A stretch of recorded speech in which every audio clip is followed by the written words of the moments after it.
बिस्मिल्लाहिर्रहमानिर्रहीम। अस्सलाम वालेकुम डियर स्टूडेंट्स, आज की इस वीडियो में हम डिस्कस करने जा रहे हैं पार्ट 2 की फिजिक्स है, न्यू बुक, उसका चैप्टर नंबर बच्चों 15 फिजिकल ऑप्टिक्स, और one of the most important topic बच्चों, वो कॉन्सेप्ट जिसकी बेस पे आप इसके तकरीबन नेक्स्ट जितने भी टॉपिक्स हैं उनको अंडरस्टैंड करेंगे। कौन सा जी? इंटरफेरेंस। जी हाँ बच्चों, इंटरफेरेंस क्या होती है, इसकी टाइप्स, इसकी कंडीशन, और सबसे इंपॉर्टेंट कंडीशन इसकी कोहेरेंस होती क्या है, कौन से फैक्टर्स पे डिपेंड करती है। साउंड्स पे भी हम इसको अप्लाई करेंगे और लाइट पे, लेजर पे भी अप्लाई करेंगे। जुड़े रहिएगा और पूरा लेक्चर आप लोग अंडरस्टैंड करेंगे तो इंशाल्लाह आपकी जिंदगी आसान हो जाएगी और ये टॉपिक हमेशा के लिए आपको हिफज हो जाएगा। अब व्हाट इज इंटरफेरेंस बच्चों, याद करें, थोड़ा सा ज़हन पे जोर डालें। बचपन में आपको फर्स्ट ईयर में मैंने प्रिंसिपल ऑफ सुपरपोजिशन सिखाया था। क्या था उसका एक पॉइंट, जब दो waves having same frequency and travelling in same direction करती हैं तो वो ऐड अप हो जाती हैं, उनकी उस एडिशन को आप क्या बोलते हैं? इंटरफेरेंस। मतलब इसकी कंडीशन में सबसे पहले कितनी वेव्स होनी चाहिए? दो, उनका सेम डायरेक्शन में जाना जरूरी है, उनकी बच्चों आपके पास फ्रीक्वेंसी सेम होना जरूरी है। इसको आप क्या बोलते हैं बच्चों? इंटरफेरेंस। आइए जरा आप इसकी डेफिनेशन लेते हैं बच्चों। क्या है जी? When minimum two waves are more waves overlap, जब ये ओवरलैप करती हैं, सुपरपोज का वर्ड भी आप यूज कर सकते हैं। एट ए पॉइंट, किसी पॉइंट पे, तो क्या होता है? दे एड अप, ये जमा हो जाती हैं according to principle of superposition. इसके दो रिजल्ट निकलेंगे बच्चों। एक ये कि जब कुछ पॉइंट पे ये वेव्स रीइंफोर्स करें एक दूसरे को, ईच अदर को, टू ऐड देयर एम्पलीट्यूड, कि अपने एम्पलीट्यूड को भाई ऐड करो, तब कौन सी इंटरफेरेंस होती है बच्चों? Constructive interference. इसको करके देखते हैं। देखिए जरा, सपोज आपके पास यहां पे ये मैंने एक वेव ड्रा कर दी बच्चों, घबराना नहीं है, बड़े प्यार से आपने इन वेव्स को ड्रा करना है। ये एक वेव मैंने ड्रा कर दी, सपोज ये वेव है 1, डन हो गया। एक दूसरी इससे मिलती जुलती वेव, ये बच्चों मैं एक ही जगह पे ड्रा कर रहा हूं, ये आपके पास आ गई। गौर से देखें बच्चों, इसके जो पॉइंट्स हैं कुछ क्या सारे ही, अगर इसका क्रस्ट है तो इसका क्रस्ट, ये सेम पॉइंट से शुरू हो रही हैं। इसका ट्रफ है तो इसका ट्रफ है, इसका ट्रफ क्रस्ट है तो इसका क्रस्ट है। अब ये ऐड अप होंगी, जब ये ऐड अप होंगी तो इनके एम्पलीट्यूड ऐड अप होंगे और बढ़ जाएंगे, और इसको क्या बोलते हैं? Constructive interference. इसका रिजल्टेंट क्या आएगा बच्चों? रिजल्टेंट में आपके पास एम्पलीट्यूड इसका मैक्सिमम आएगा, क्योंकि क्रस्ट के ऊपर क्रस्ट है और ट्रफ के ऊपर बच्चों क्या है? ट्रफ। तो बढ़ा हुआ एम्पलीट्यूड आपको नजर आएगा। उम्मीद है कि आपको ये पॉइंट इसका क्या हो गया होगा? क्लियर हो गया होगा। ये है बच्चों कौन सी है? Constructive interference. क्या जी? एट पॉइंट्स, ऐसे पॉइंट जहां पे वेव्स क्या करती हैं? रीइंफोर्स, एक दूसरे को फोर्स करती हैं टू ऐड देयर एम्पलीट्यूड। इस तरह की इंटरफेरेंस को बच्चों आपने क्या नाम दिया? Constructive interference. मतलब कंस्ट्रक्शन हो रही है, ये जमा हो रही है, बड़ी हो रही है। अब एट सम अदर पॉइंट्स, कुछ ऐसे पॉइंट्स होते हैं जहां पे वेव्स कैंसल ईच अदर, एक दूसरे को कैंसल करती हैं। वो कैसे करती हैं बच्चों? बनाइए जरा। यहां पे बच्चों एक वेव है, ये वाली बेचारी, ये वेव है, डन। अब इसके ऑपोजिट क्या लें जी? एक ऐसी वेव है, ये रेड कलर से मैं ड्रा कर रहा हूं, इसके पॉइंट जो वो एक दूसरे के इफेक्ट को क्या कर रहे हैं बच्चों? कैंसल कर रहे हैं, ये रेड वाली और ये ग्रीन वाली। गौर से देखिएगा बच्चों, इसके क्रस्ट के सामने कौन सी चीज आ रही है? ट्रफ। ये क्रस्ट है तो इसके सामने क्या है? ट्रफ। ये क्रस्ट है, इसके सामने क्या है? ट्रफ। क्रस्ट के सामने क्या आ रहा है? ट्रफ। अब ये एक दूसरे के इफेक्ट को क्या करते हैं बच्चों? क्या करते हैं? कैंसल। जब कैंसल करेंगे तो आपको कोई मैग्नीट्यूड नहीं मिलेगा, आपके पास नो वेव। अगर थोड़ा बहुत फर्क होगा तो थोड़ा बहुत एम्पलीट्यूड मिल जाएगा, यहां पे आपको नो वेव, कोई वेव नहीं मिलेगी। इन्होंने एक दूसरे के इफेक्ट को क्या कर दिया? कैंसल। और इस इंटरफेरेंस को क्या बोलते हैं? Destructive interference. इंटरफेरेंस क्या है? दो वेव्स या दो से ज्यादा वेव जब आपस में मिलती हैं, अगर क्रस्ट के ऊपर क्रस्ट फॉल करे, ट्रफ के ऊपर ट्रफ, तो कौन सी बनती है बच्चों? कंस्ट्रक्टिव अगर उल्ट हो जाए, क्रस्ट के सामने ट्रफ आ जाए तो क्या होती है बच्चों, डिस्ट्रक्टिव इंटरफेरेंस, तबाही वाली इंटरफेरेंस, हर चीज तबाह बर्बाद कर देगी, खत्म कर देगी। अब बच्चों असल जो शॉर्ट क्वेश्चन आपके पास आना है, what are the conditions of the interference. बच्चों कंडीशन में सबसे पहले बच्चों बड़ा ही मजे का MCQ, waves must be of same type. सुभान अल्लाह जी। बच्चों इस बात का क्या मतलब है, वेव्स की टाइप सेम होनी चाहिए। मतलब ऐसा नहीं है कि आप साउंड वेव के साथ लाइट वेव को इंटरफेरेंस करवा दें, मतलब एक वेव साउंड है दूसरी लाइट है, क्या इनकी इंटरफेरेंस होगी? नहीं होगी। क्या कंडीशन है? Same type. साउंड के साथ इंटरफेरेंस करेगी, लाइट के साथ करेगी, डिफरेंट वेव्स की इंटरफेरेंस नहीं है। ये बच्चों एमसीक्यू ले लें। वेरी गुड जी, पहला पॉइंट क्लियर हो गया। Wave must be coherent. दूसरा पॉइंट बच्चों, सुभान अल्लाह जी, वेरी मच इंपॉर्टेंट पॉइंट। यही हमारी जिंदगी का मकसद है आज। ये आप इंशाल्लाह आपकी जिंदगी के मकसद में कामयाब होने वाले हैं। कोहेरेंट, व्हाट इज द मतलब of coherence? Having constant phase difference.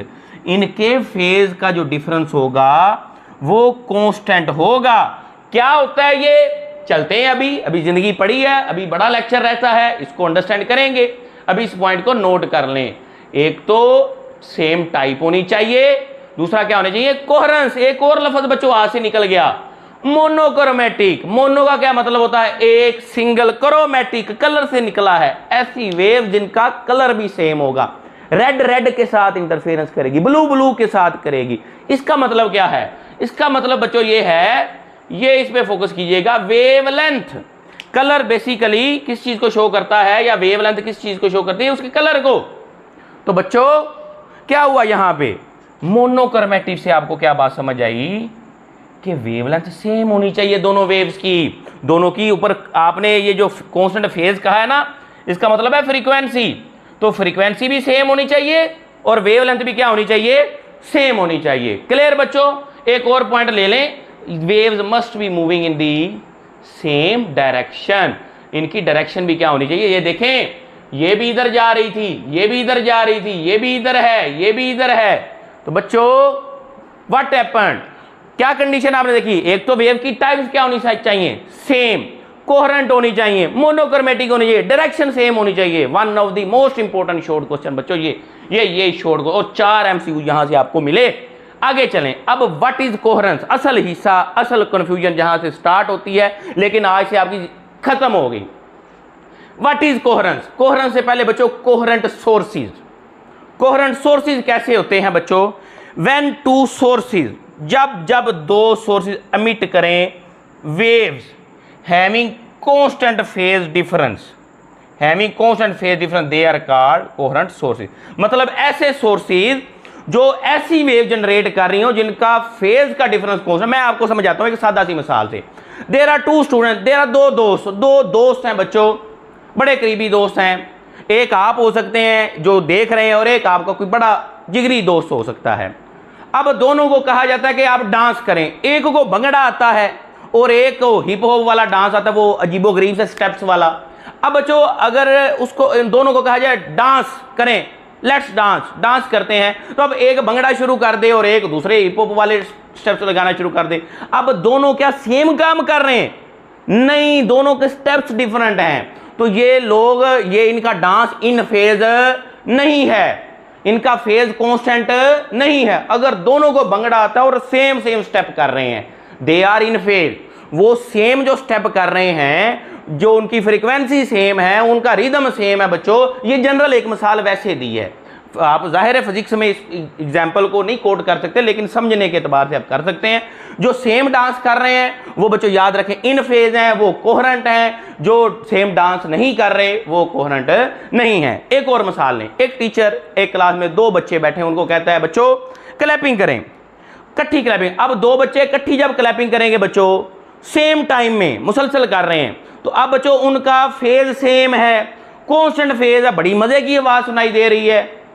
बात को समझ रहे हैं? अब अगर एक बच्चा बड़ा शरारती है, वो एक दूसरे बच्चे से पहले क्लैपिंग शुरू कर देता है, या वो बाद में करता है, वो कहता है मुझे, मैं भूल गया, मुझे पता नहीं चला। तो अब बच्चों क्या एक ही टाइम में हो रही है, नहीं, उनका टाइम भी डिफरेंट है और उनका सीक्वेंस डिफरेंट है, तो उनको आप कह सकते हैं कि वो क्या है, इन फेज नहीं है, मतलब कोहेरेंट नहीं है। कोहेरेंट का मतलब सेम फेज या फेज डिफरेंस क्या रहना चाहिए, कांस्टेंट। आइए अब जी, कोहेरेंट सोर्स की डेफिनेशन हो गई। When two sources emit waves having constant phase difference they are called coherent sources. क्या बोलेंगे उनको, कोहेरेंट सोर्सेज। अब इसको ना हम इस कोहेरेंस को साउंड में अंडरस्टैंड करके देखते हैं। एक रूम है बच्चों, ये रूम की एग्जांपल आपकी बुक से मैंने ली है। 2 लाउड स्पीकर हैं, कितने जी, 2 ले लें, 2 लाउड स्पीकर हैं, are connected to different signal generator. दोनों आपके पास जो ना लाउड स्पीकर डिफरेंट जो है वो जनरेटर से अटैच किए हैं, मतलब दोनों की फ्रीक्वेंसी डिफरेंट हो सकती है। अगर वो शुरू इकट्ठे हुए हैं तो उनका स्टार्ट में फेज सेम हो सकता है, लेकिन वक्त के साथ उनका फेज क्या हो जाएगा, डिफरेंट हो जाएगा। तो वो जाहिर है शुरू में अगर आपको आवाज अच्छी भी आ रही है तो बाद में जिगजैग सी डिस्टर्बेंस वाली आएगी। क्या लिखना है बच्चों, 2 लाउड स्पीकर्स, 2 हैं जो आपकी बुक की एग्जांपल है, are connected to different signal generator. Different signal generator से आपने अटैच किए हैं विद डिफरेंट फ्रीक्वेंसीज। बच्चों कहानी खत्म, जहां पे फ्रीक्वेंसी डिफरेंस वहां पे सोर्सेज आपको पता है कोहेरेंट नहीं है। साउंड वेव्स में स्टार्ट इन फेज, शुरू में वो कोहेरेंट की तरह बिहेव कर सकते हैं, इन फेज हो सकते हैं, but soon they go out of phase, जल्द ही वो क्या हो जाएंगे, आउट ऑफ फेज हो जाएंगे। अब इसको मैंने ग्राफ की मदद से आपने कैसे बनाना है, सपोज एक स्पीकर ग्रीन है, दूसरा ग्रीन से हमने उसकी साउंड किया और एक की रेड से। शुरू में देखें उनका स्टार्टिंग पॉइंट सेम है, तो वो दोनों क्रस्ट के ऊपर क्रस्ट आ रहा है, ट्रफ के ऊपर ट्रफ आ रहा है। यहाँ पे भी तकरीबन यहाँ पे चेंजेस आने शुरू हो गई हैं। एक टाइम आया क्रस्ट के सामने क्या आ गया, ट्रफ, क्रस्ट के सामने क्या आ गया, ट्रफ। तो शुरू में we would hear loud sound, हमें लाउडर सुनाई दी, बाद में सॉफ्ट हो गई, फेंट हो गई, क्योंकि आगे प्रॉब्लम आ रही है डिस्ट्रक्टिव इंटरफेरेंस की। बात को समझे, मतलब अगर आप डिफरेंट सोर्सेज से जोड़ते हैं, डिफरेंट फ्रीक्वेंसी वाले सोर्सेज से अटैच करते हैं स्पीकर्स को, तो शुरू में तो वो इनफेज हो सकते हैं, बाद में इनफेज नहीं होते। अब आप चाहते हैं कि हमें प्रॉपर रेगुलर इंटरफेरेंस ऑब्जर्व करें साउंड में, तो फिर क्या करें, एक ही फ्रीक्वेंसी के जनरेटर के साथ आप दोनों स्पीकर्स को अटैच कर दें। ये मैंने आगे यही बात लिखी है। व्हेन टू सोर्सेज, जब 2 sources are connected to same signal generator, अब दोनों स्पीकर्स को एक ही के साथ जोड़ें तो अब फ्रीक्वेंसी दोनों की क्या है, same, they remain in phase all the time, they are coherent sources. मैं ये आपको बच्चों बिल्कुल सादा से अंदाज में, ये भी कोहेरेंट है। कोहेरेंट सोर्सेज ऐसे जिनकी वेव स्टिक टुगेदर हो जाएं, जिनकी फ्रीक्वेंसी सेम हो, जिनका फेज कांस्टेंट हो। ये सारे मतलब आप याद कर लें, ये किसका मतलब है, कोहेरेंस का मतलब है। स्टिक टुगेदर वेव हो जाएं, ऐसे समझे जैसे जुड़ जाएं, ये इन फेज हैं। जैसे यहां पे स्पीकर की साउंड इन फेज होगी, वो जुड़ गई, उनकी फ्रीक्वेंसी सेम, उनका फेज डिफरेंस कांस्टेंट। इसको बच्चों क्या बोलते हैं, और क्या बोलते हैं, कोहेरेंस बोलते हैं। बात समझ गए। आखिरी पॉइंट बच्चों, अब कोहेरेंट सोर्सेज यूजिंग लेजर। अब हमने लेजर की मदद से कोहेरेंस को ऑब्जर्व करना। बच्चों देखिए मेरी बात सुने, हम इस यूनिवर्स पे, इस दुनिया में रह रहे हैं, हमारे पास डिफरेंट तरह की वेव्स आ रही हैं, डिफरेंट स्टार से वेव्स आ रही हैं। हम उनकी इंटरफेरेंस को ऑब्जर्व क्यों नहीं सही से कर पाते? वजह क्या है कि हर वेव मतलब जो आ रही है वो पॉसिबल सेम टाइप की नहीं है, वो कोहेरेंट नहीं हो सकती, नॉट कोहेरेंट, उनका फेज डिफरेंस हो सकता है, इसलिए हम उनको ऑब्जर्व नहीं कर पाते। बात को समझे। अब आपने उस चीज को अंडरस्टैंड करना है। ये मैंने शुरू में बात लिखी है, लेजर की मदद से, यूजिंग 2 सेपरेट लेजर्स। अगर आप 2 लेजर्स इस्तेमाल करते हैं, 2 lasers can not steady interference, वो हमें ना सही से इंटरफेरेंस का फिनोमेना नहीं देती। वजह क्या? Because a brush are not in phase. देखिए शुरू में अगर वो सेम भी है इस तरह से, देयर आर पॉसिबिलिटी कि उनकी फ्रीक्वेंसी सेम ना रहे और वो आपको प्रॉपर सीक्वेंस से जवाब ना दें, प्रॉपर इंटरफेरेंस ना दें। ये मैंने एंड पे लाइन लिखी है, इसकी इंपॉर्टेंस में, if sources were not coherent, ये ऊपर वाली जो बात लिखी है ना, 2 सेपरेट लेजर्स आप यूज कर रहे हैं, वेयर या if source were not coherent the interference pattern would be constantly changing. तो इंटरफेरेंस पैटर्न चेंज होगा मुसलसल, जिसकी वजह से ये बहुत तेजी से मूव तो करती है, fast for our eye to detect. तो इंटरफेरेंस हो भी, लेकिन हम उसको प्रॉपर ऑब्जर्व नहीं कर पाते। कैसे? सोर्सेज के लिए जो कोहेरेंट नहीं होते। अब बच्चों कोहेरेंट कैसे फिर आप बनाएं, इस प्रॉब्लम को सोल्व कैसे करें? इस प्रॉब्लम को सोल्व करने के लिए हम क्या करते हैं, लेजर सोर्स एक ही लेते हैं। ये लेजर सोर्स है, यहां से निकली। अब ये सेम फ्रीक्वेंसी की लाइट दो स्लिट सामने ली हैं, इस स्लिट से भी जाएगी और इस स्लिट से भी जाएगी। अब बच्चों कोहेरेंट तो बन गए है, चूंकि इनका ओरिजिन एक है, एक लेजर है, पहले दो थी तो प्रॉब्लम आ रही थी, उसको ओवरकम करने के लिए आपने एक लेजर यूज की, दो स्लिट यूज की। अब ये इस स्लिट से भी जाएगी, इससे भी। देखिए क्रस्ट के ऊपर क्रस्ट, ट्रफ के ऊपर ट्रफ। अब इससे क्या होगा, व्हाट विल बी दी नतीजा रिजल्ट ऑफ दिस? आपको बच्चों जो व्हाइट कलर हो, बल्कि जो रेड हो, वो समझना आपने वो ब्राइट कलर है, ये बेटे ब्राइट, आपको प्रॉपर पैटर्न जो है ना वो दिखाई देंगे, bright dark bright pattern interference के। ओके, मैं ये दरमियान में डार्क भी कर देता हूं। लें जी, ये कब, जब सोर्सेज आपके पास कोहेरेंट हैं, प्रॉपर आपको बेटे इंटरफेरेंस ऑब्जर्व कर सकेंगे। लेकिन अगर ये कोहेरेंट सोर्सेज नहीं है तो इस तरह का पैटर्न आपके पास नहीं आएगा। ये कैसे आया, दोबारा सुने लेजर की मदद से। पहले आप ले रहे थे दो लेजर्स, दोनों को चेक किया, आपके पास प्रॉपर पैटर्न नहीं बनता भी है तो आप अपनी आंखों से ऑब्जर्व नहीं कर। फिर उसका हल कैसे आपने निकाला, एक लेजर यूज की, दो स्लिट्स में से गुजारा, फिर आपके पास ये दोनों क्या बन गई, कोहेरेंट, सेम फेज। ये स्टिक टुगेदर होगी तो इंटरफेरेंस इनका जहां पे ये रेड डार्क या bright dark bye right dark fringes या पैटर्न बनेंगे, जो कि इंटरफेरेंस की निशानी है। इसमें कौन से पॉइंट आपने ऐड करने हैं, शुरू में तो मैंने बता दिया ना, दो लेजर सेपरेट की स्टेडी इंटरफेरेंस हमें कैन नॉट मिली, हमें मिली ही नहीं क्योंकि ये इन फेज नहीं है। To overcome this problem we use single laser and dividing its light using two slits, दो स्लिट्स में डिवाइड कर दिया। आगे क्या है, the slits act as two coherent sources, दो कोहेरेंट सोर्सेज के तौर पे इसने और इसने एक्ट किया।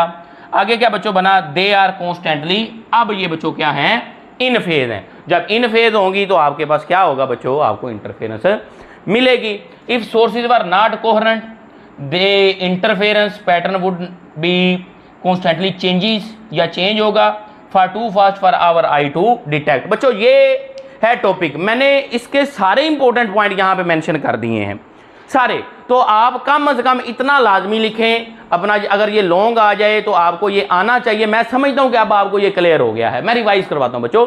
इंटरफेरेंस, इंटरफेरेंस क्या है, दो या दो से ज्यादा वेव्स सेम टाइप की, कोहेरेंट, मोनोक्रोमेटिक, सेम डायरेक्शन में ट्रेवल कर रही हो तो क्या हो गई इंटरफेरेंस।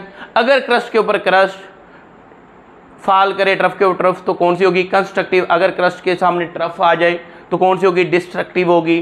कोहेरेंस का क्या मतलब है, दो वेव्स का कांस्टेंट फेज शिफ्ट होना, फेज आपके पास जो है, जो हमने बात की, कांस्टेंट फेज डिफरेंस होना, उनका स्टिक टुगेदर होना, उनकी सेम फ्रीक्वेंसी होना, ये बेटे आपके पास क्या होती है, कोहेरेंस होती है। साउंड्स के लिए आपने दो स्पीकर्स को अलग-अलग जनरेटर से निकाल के लगा के देखा, शुरू में फेज डिफरेंस तकरीबन कांस्टेंट था, बाद में क्या हो गया, डिफरेंट हो गया, तो आपको प्रॉपर साउंड सुनाई नहीं थी। उसका हल आपने क्या निकाला, दोनों सोर्सेज को कनेक्ट किया सेम सिग्नल जनरेटर के साथ, तो रिमेन इन फेज रहे और आपको कोहेरेंट सोर्सेज वो तैयार हो गए।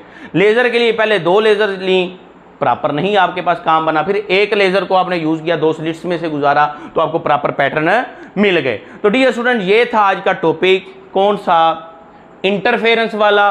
उम्मीद है कि आपको इसकी समझ आई होगी और आपने भरपूर इसको एंजॉय किया होगा। एक पॉइंट बच्चों मिस हो गया, आगे आपके पास आना यंग्स डबल स्लिट एक्सपेरिमेंट, उसमें भी आप एक लाइट यूज करते हैं एक सोर्स को और दो स्लिट लगाते हैं, वो भी इसी वजह से ताकि प्रॉपर पैटर्न आपको मिल सके। वो आ रहा है टॉपिक बच्चों आगे। तो मिलते हैं बच्चों नेक्स्ट वीडियो में, तब तक के लिए अल्लाह हाफिज।